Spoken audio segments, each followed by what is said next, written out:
Happy Monday, everyone. Today we're going to be reading Paddington in the Garden by Michael Bond, illustrated by R.W. Alley.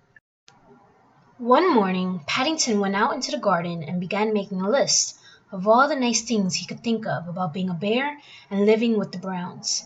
He had a room of his own and a warm bed to sleep in, and he had marmalade for breakfast every morning. In darkest Peru, he had only been allowed to have it on Sundays.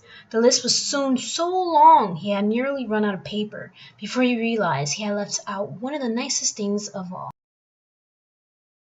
The garden itself. Paddington liked the Browns' garden. Apart from the occasional noise from a nearby building site, it was so quiet and peaceful it didn't seem like being in London at all. But nice gardens don't just happen.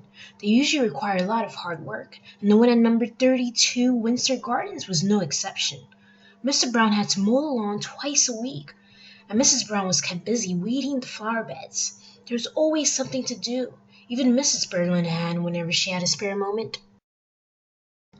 It was Mrs. Bird who first suggested giving Jonathan, Judy, and Paddington each a piece of the garden. "It will keep certain bears out of mischief," she said meaningly.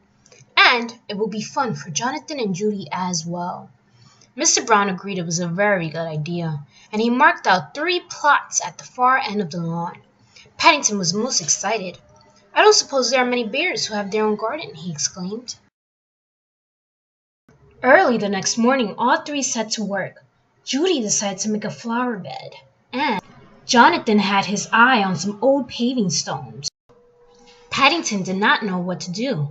In the past, he had often found that gardening was much harder than it looked, especially when you only had paws. In the end, armed with a jar of Mrs. Bird's homemade marmalade, he borrowed Mr. Brown's wheelbarrow and set off to look for ideas. His first stop was a stall in the market, where he bought a book called How to Plan Your Garden by Lionel Trugg. It came complete with a large packet of assorted seeds, and if the picture on the front cover was anything to go by, it was no wonder Mr. Trugg looked happy, for he seemed to do most of his planning while laying in a hammock.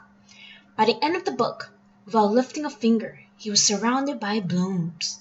Paddington decided it was a very good value indeed, especially when the owner of the stall gave him 2 pence change. Mr. Trugg's book was full of useful hints and tips.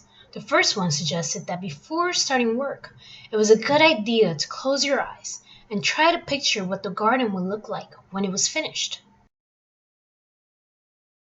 Having walked into a lamppost by mistake, Paddington decided to read another page or 2, and there he found a much better idea. Mr. Trugg advised standing back and looking at the site from a safe distance, preferably somewhere high up. Paddington knew just the spot. By the time Paddington reached the building site near the Browns' house, it was the middle of the morning, and the men were all on their tea break.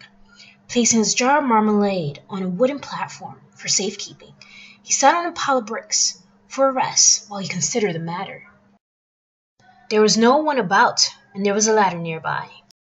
Mr. Trugg was quite right. The Browns' garden did look very different from high up.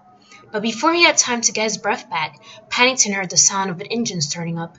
He peered through a gap in the boards. As he did so, his eyes nearly popped out. On the ground just below him, a man was emptying a load of concrete on the very spot where he had left his jar of marmalade. Paddington scrambled back down the ladder as fast as his legs could carry him, reaching the bottom just as the foreman came around the corner.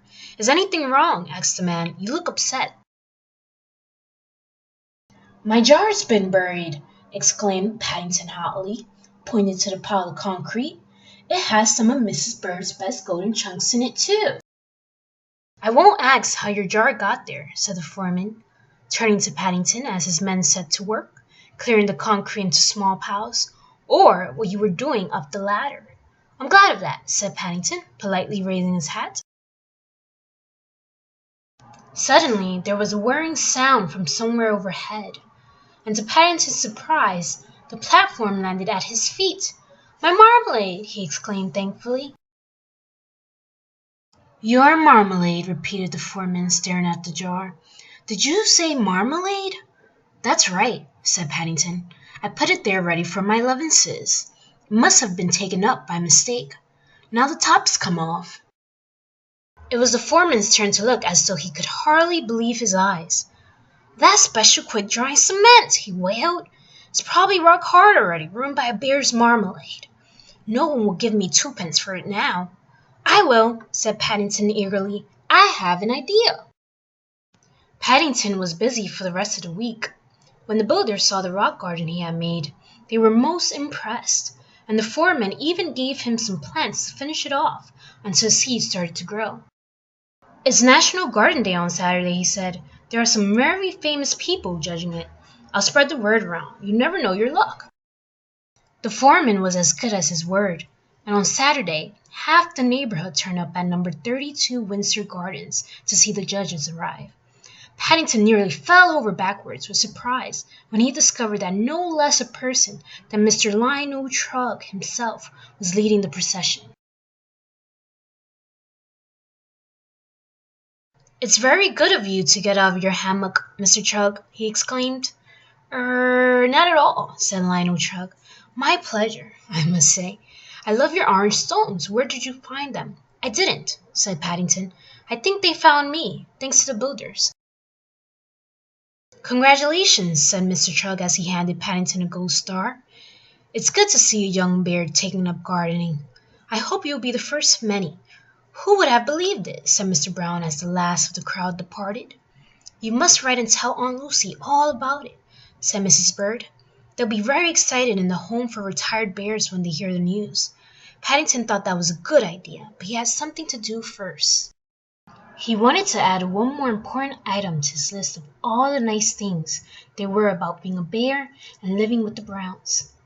Having my own rock garden. Then he signed his name and added his special paw print, just to show it was genuine. The end.